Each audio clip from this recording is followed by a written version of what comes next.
মাত্র 2 মাসেই বিরাট বিরাট শক্তি বিএনপির হাত ছেড়ে দিচ্ছে। দর্শক, বিএনপির ক্ষমতা চলে যাওয়ার উপক্রম তৈরি হয়েছে এবং কঠিন চ্যালেঞ্জের মুখে পড়েছে বিএনপি। হ্যাঁ, ইটস ভেরি সিরিয়াস ডিসকাশন। দর্শক, বিএনপির ক্ষমতার ভিত্তি কি, বিএনপি কিভাবে ক্ষমতা এসেছে, এই আলোচনা বুঝতে হলে আগে আপনাদেরকে এটা বুঝতে হবে। বিএনপি ক্ষমতার ভিত্তি হচ্ছে মার্কিন যুক্তরাষ্ট্রের সাথে একটা গোপন চুক্তি, যেটা নির্বাচনের 3 দিন আগে হয়েছে। সেই চুক্তির সমস্ত কলকাঠি নেড়েছেন ডক্টর খলিল রহমান।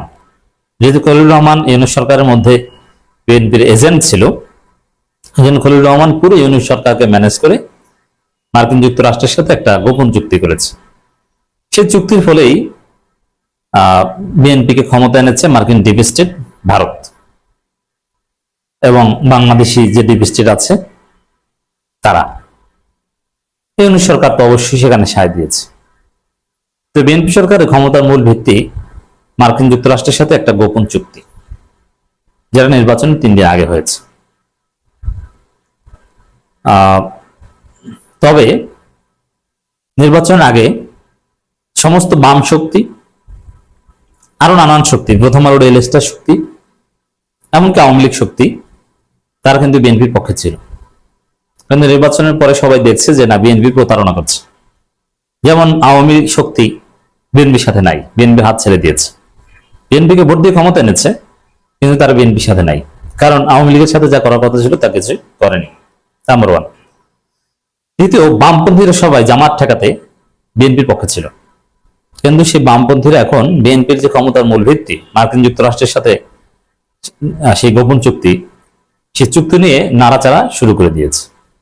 সেই চুক্তি নিয়ে নাড়াচাড়া শুরু করা মানে বিএনপির ক্ষমতার ভিত নিয়ে নাড়াচাড়া করা।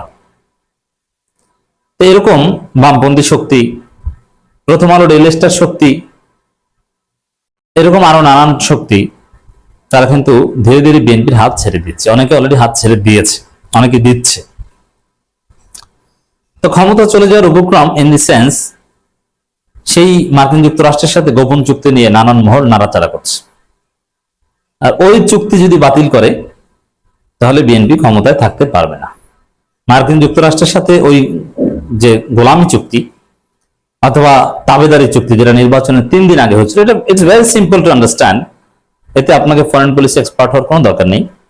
যে নির্বাচনের 3 দিন আগে চুক্তি বলা হয় বাণিজ্য চুক্তি, কিন্তু ওখানে ওটা একটা স্ট্র্যাটেজিক চুক্তি, ওখানে কৌশলগত নানান শব্দ আছে। তা নির্বাচনের 3 দিন আগে এই রহস্যময় চুক্তি, এটা যে কোনো স্বাভাবিক চুক্তি নয়। জাস্ট চুক্তি স্বাক্ষরের সময়টা বুঝলেই, সময়টা খেয়াল করলেই বোঝা যায় যে এটা অস্বাভাবিক কিছু। এটা একটা গোলামি চুক্তি বা ক্ষমতা কেন্দ্রিক, কারা ক্ষমতা আসবে কি আসবে না, তারা টিকতে পারবে কি পারবে না, এই সংক্রান্ত একটা চুক্তি। দর্শক, হয়তো ওই চুক্তি বাতিল করার কোনো সক্ষমতা বিএনপি সরকারের নাই। এবং ওই চুক্তি বাতিল করলে দেখবেন ওই ইমরান খান যেরকম খুব সুন্দরভাবে দেশ চালাচ্ছে, সব ঠিকঠাক আছে, হঠাৎ দেখছেন যে ইমরান খান ক্ষমতায় নাই। এরকম আপনারা দেখবেন যে ঠিক আছে, কার্ড প্রজেক্ট চলছে, নতুন নতুন card, boyfriend card, girlfriend card, নানান কার্ড আপনারা দেখবেন, কিন্তু হঠাৎ করে এক পর্যায়ে দেখবেন যে বিএনপি ক্ষমতায় নাই। ওই চুক্তি লঙ্ঘন করার কোনো সক্ষমতা নাই। আর ওই চুক্তি যাতে লঙ্ঘন করতে না হয়, এই জন্যই খলিল রহমানকে পররাষ্ট্রমন্ত্রী বানানো হয়েছে। এমনকি বলা হয়ে থাকে যে এমনিতে উপরে যাই হোক, ডক্টর ইউনূসই বিএনপির পরবর্তী রাষ্ট্রপতি প্রার্থী। তো দর্শক, এখন ওই চুক্তি নিয়ে এমন নাড়াচাড়া শুরু হয়েছে, মানে দোদুল্যমান নরবরে কোনো সাঁকো, যে কোনো মুহূর্তে ওই সাঁকো ভেঙে পড়তে পারে। সেই সাঁকোর 2 পাশে বসে যদি কোনো পাগল সাঁকোটা নাড়ায়, মাঝখানে একজন ভদ্রলোক আছে, ওই সাঁকো ভেঙে ওই ভদ্রলোক নিচে পড়ে যেতে পারেন, খালে পড়ে যেতে পারে, এরকম একটা অবস্থা। বিএনপি নরবরে সাঁকোতে আছে, মানে চুক্তিতে আছে মাঝখানে, খালের মাঝখানে, আর সাঁকোর 2 পাশে বসে ওই নরবরে সাঁকো নাড়াচ্ছে বামপন্থীরা, এমনকি আরো অনেক শক্তি, নট জামাত ইসলাম। এটা আর একটা রহস্য, আমার এই ভিডিওর আলোচ্য বিষয়ের মধ্যে এটা নেই, এই কারণে আলোচনা করছি না। যে মার্কিন যুক্তরাষ্ট্রের সাথে বিএনপির এই তাবেদারি চুক্তির বিরুদ্ধে বা চুক্তি সম্পর্কে জামাত ইসলামী কোনো কথা বলছে না, জামাত কিন্তু চুপচাপ। এটা আরেকটা রহস্য। এর মানে চুক্তি যে আসলে রহস্যজনক চুক্তি, জামাতের নীরবতার মাধ্যমে সেটা আরো প্রমাণিত হয়। এখন জামাত জানুক বা না জানুক, দ্যাটস নট ম্যাটার, এটা পুরোপুরি বিএনপি ম্যাটার, কারণ ক্ষমতায় বিএনপি। যেভাবে আমির জামাত স্পষ্ট করে দিয়েছেন যে ওই চুক্তি সম্পর্কে আমি কিছু জানতাম না, আমাকে জানানো হয়নি। এখন আমার প্রশ্ন হচ্ছে যে আমির জামাতকে জানানো না হলে, তিনি না জানলে তিনি এর বিরোধিতা কেন করেন নাই? তিনি তখন বিরোধিতা করেন নাই, এখনো তেমন বিরোধিতা করেন না। দ্যাটস ভেরি ইন্টারেস্টিং অ্যান্ড রহস্যময়। দর্শক, রুমিন ফারহানা বলেছেন যুক্তরাষ্ট্রের সঙ্গে বাণিজ্য চুক্তি সংসদে তোলার দাবি রুমিন ফারহানার। এটা একটা মজার বিষয় যে রুমিন ফারহানা কেন এটা সংসদে তোলার দাবি করছে।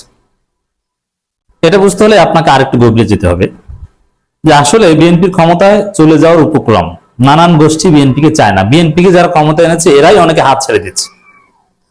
এতে রুমিন ফারহানা এখন আর পলিটিক্যাল লিডার নাই, তিনি এখন গোয়েন্দা সংস্থার ইনস্ট্রুমেন্ট, গোয়েন্দা সংস্থার এজেন্ট হয়ে উঠেছেন। এরকম আরো অনেকে আছে যে গোয়েন্দাদের বা ডিজিএফআই হয়ে তিনি খেলবেন পার্লামেন্টে।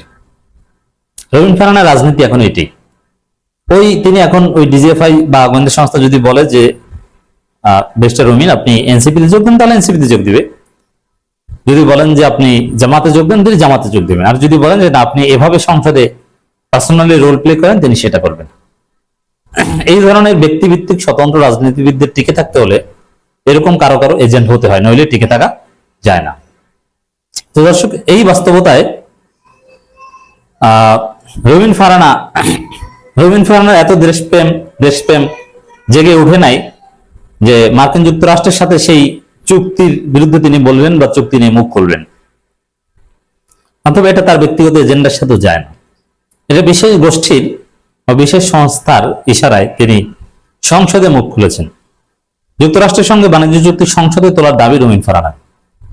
এখন যুক্তরাষ্ট্রের সঙ্গে সেই বাণিজ্য চুক্তি যদি সংসদে তোলা হয়, জামাত এনসিপির প্রায় সব মিলে 100-র কাছাকাছি এমপি হবে মহিলা মিলে, তাতে তারা 100 জন এই চুক্তি নিয়ে চুলচেরা বিশ্লেষণ করলে ওই চুক্তি যে একটা গোলামি চুক্তি এটা স্পষ্ট হয়ে যাবে এবং বিএনপির লুঙ্গি খুলে যাবে।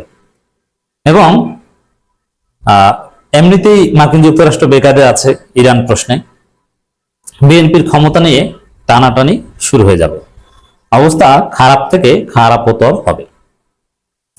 অতএব মার্কিন যুক্তরাষ্ট্রের সাথে সেই গোপন দালালি চুক্তি ওটা সংসদে উত্থাপন করার দাবি তোলা, এবং এটা নিয়ে কেউ মিছিল করছে, কেউ মশাল মিছিল করছে, এবং অনেকে চারদিক থেকে নানান প্রশ্ন তুলছে। এটা আসলে বিএনপির ক্ষমতা নিয়ে টান দেওয়া ছাড়া আর কিছুই নয়।